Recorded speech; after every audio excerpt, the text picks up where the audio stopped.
નર્મદાની ગરુડેશ્વર સરકારી હોસ્પિટલમાં સર્પદંશના દર્દીને જીવનદાન 108 એમ્બ્યુલન્સ અને હોસ્પિટલની સમયસર સારવારથી જીવ બચ્યો।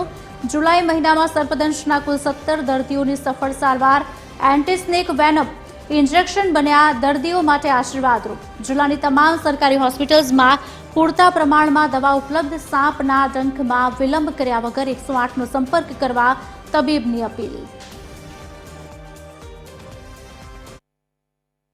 ખબર પડી પછી તરત 108માં ફોન કર્યો એટલે 108 આવી લેવા પછી તાત્કાલિક પછી ટ્રીટમેન્ટ ચાલુ થઈ ગયું। એટલે ડૉક્ટરોએ બહુ કાળજી રાખી છે કે બોટલ વડે ઇન્જેક્શન મૂક્યા ચડાયા એટલે મેં સારી થઈ ગઈ છું।